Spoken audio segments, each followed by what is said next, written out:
Hey there and welcome back to my channel. I have a new palette in my collection and I'm really excited about it. It is the Monteverde Cloud Forest palette from Nomad Cosmetics. This is one of their most recent launches. I think it came out last summer, and this palette captured my attention from the moment I saw it revealed. It was never in my price range to get, and I didn't know if I loved Nomad's formula, so I didn't want to splurge on something that I didn't know if I would love, but it comes so well recommended from people whose opinions I trust, and I love the colors, and I was excited to play with it. So here's the eye look I came up with today. I'm also going to be talking about taking recommendations from people whose opinions you trust.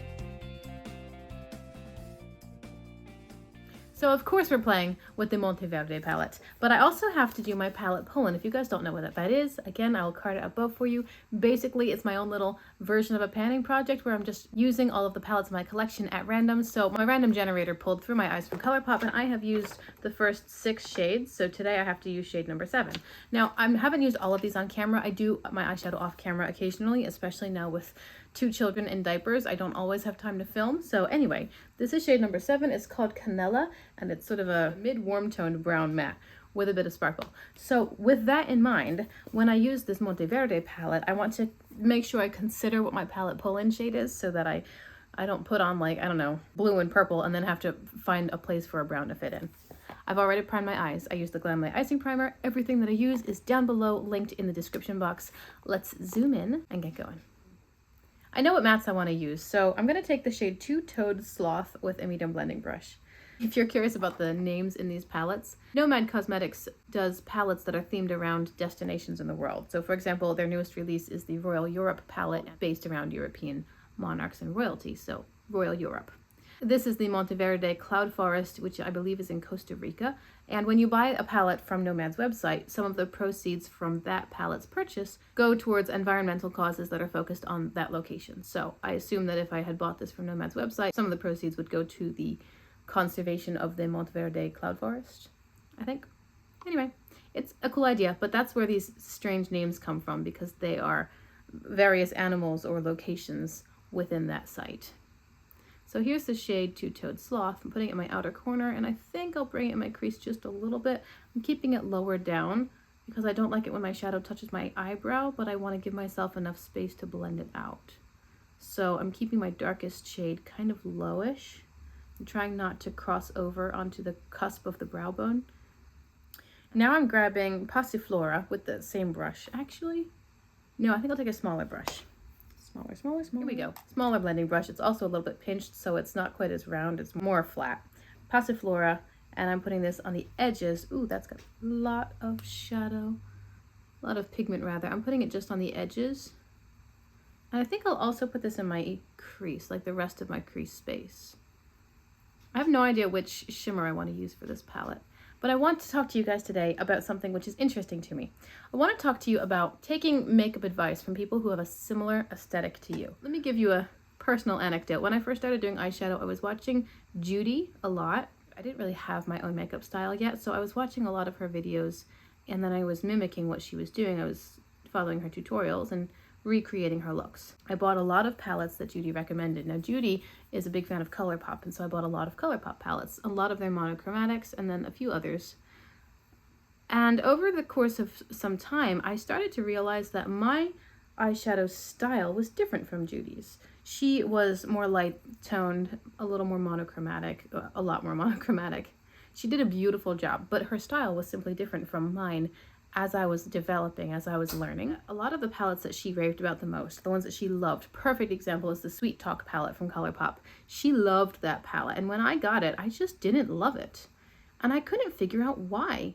On her skin, the Sweet Talk palette was very coral. It was really soft and light and pretty. But on my skin, everything just looked kind of the same, and it looked orange. Now, Judy has different skin undertones. Judy's undertones looked really good in the Sweet Talk palette, whereas my skin undertones were different. Even if I did all the technique exactly the same and used the same amount of product and everything, the results would still be different because we had different skin undertones. And that's something to be aware of. I've talked before about figuring out what your undertones are. It's really useful to know what they are, because then you can choose the colors of your life based on what you look good in and what works for you. I don't want to forget about it, so I'm taking my palette pull-in shade Canela, and I'm going to run this on my outer lower lash line. I think that this would merge nicely with the brown in the outer corner and also kind of complement the pink. Once I learned about skin undertones, or I knew about them in theory, but once I really applied them when it came to choosing my makeup colors, it kind of changed the game for me, because all of a sudden I knew what was going to work and why, and what was not going to work and why. And it's not only about undertones, sometimes it's about placement as well. Say, for example, I take a deep purple, and I look good in purple. If I put that deep purple on my outer corner, it's going to be great. If I put that deep purple on my inner corner, it's going to be a mess. It's going to draw your eyes in towards my nose. It's going to make me look tired and really heavy. So even using colors that do work, but putting them in the wrong spot can be detrimental, almost as much as using colors that don't work wherever you put them. I don't know what shimmer I want to use. I'm kind of looking at the Hanging Bridges shimmer, which is at least a duochrome in the palette. It's sort of a murky green color, but it also has some pink in it. And then there's another shade in here called Cloud Canopy. This one would definitely work. Oh, that one actually might be a good idea. There's Cloud Canopy, which caught my eye today. I mean, it's pretty. Don't get me wrong, it's pretty. I don't know. Ooh. The Cloud Canopy shade is kind of like what? Like an industrial gray silver or a slate metallic. It's pretty. They would both be kind of cool, wouldn't they? Maybe I'll do both. Why don't I just do both, right? Then I don't have to choose. So here's Hanging Bridges. I'm going to apply it with my finger. I don't mind applying shimmers with my finger. And some formulas, such as ColourPop, just do much better like that. So I'm going to put Hanging Bridges here and see how it looks. I think that it's going to pull out a lot of the pink reflect because I've got pink in my inner crease. That's pretty. I can always put it on a brush and spray it to see what kind of extra foil I can get. But this is Hanging Bridges. That's a pretty shade. So yes, if you're taking recommendations from somebody who has different skin undertones, if their final result looks very different from what you want your final result to be, and of course there's also the consideration of people's application techniques and people's personal preferences. If you're following a creator who likes very pastel looks and you like super deep pigmented looks, you might love the creator, you might love their videos, but you're going to be looking for something as far as products that they might not even like because they have a different aesthetic or preference than you do. Okay, can you guys see the shift in this? This is so pretty.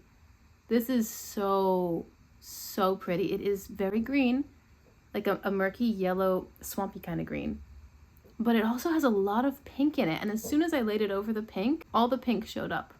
Oh, that's cool. Now I do still want to do this one. This one's Cloud Canopy, and I'm putting it right here, just a little bit of this one, because I don't want to take over that pink green Hanging Bridges. I'm just putting Cloud Canopy at a bit of an angle to merge into my mattes out here.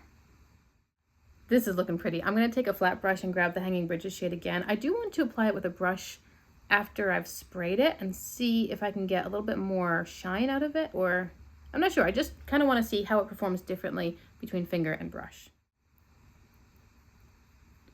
Yeah, it's bringing in just a little bit more shine. It's a nice shimmer. It applied nicely dry and wet, honestly.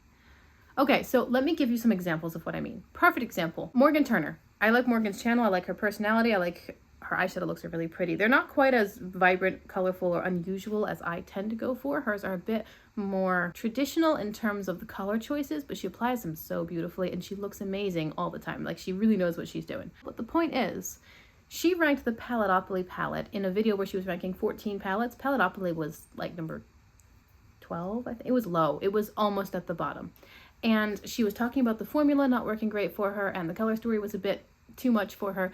And that's a perfect example because I think the Paletopoly palette is great. I've used it multiple times, and every time I've loved the look that I came up with. I have been extremely pleased with the performance, the formula, the way everything blends. I think it's buildable. I think it's great. And yet Morgan ranked it very low. And so I can enjoy Morgan's videos. I can respect her. I can appreciate her content and her channel and her opinions and her experience. But we're looking for different things when it comes to eyeshadow palettes. I want to play with this yellow matte on my lower lash line, but I don't want it to be really, really bright yellow. So what I think I'm going to do is dip it a little bit into the yellow. By the way, it's called Toucan. And then dip a little bit into the orange matte called Jaguar. And just see what it looks like. So I'm going in very lightly. I can always build it up. And I'm going to place this at my inner corner and drag it out here. Yeah, it makes a very slightly lighter version of this palette pull-in shade Canela. So that works out nicely.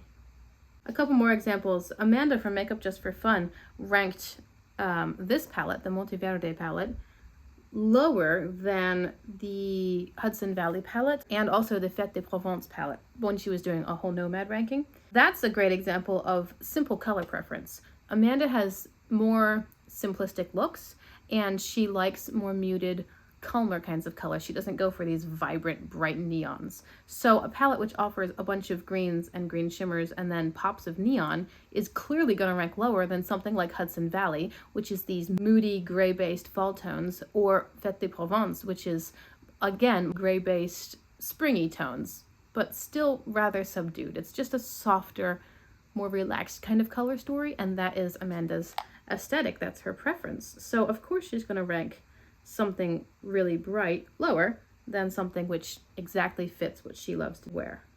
Hey guys, Editing Rachel here. I was just doing the dishes, you can see my apron, and I remembered that I didn't mention when I was talking about Monteverde the contrast point between how Amanda from Makeup Just for Fun ranked it and how Angelica Nyqvist ranked it. Angelica's my favorite content creator, and she and I have the same eyeshadow aesthetic. In fact, she's my biggest inspiration. She's the one who has taught me so much about how I do my own eyeshadow.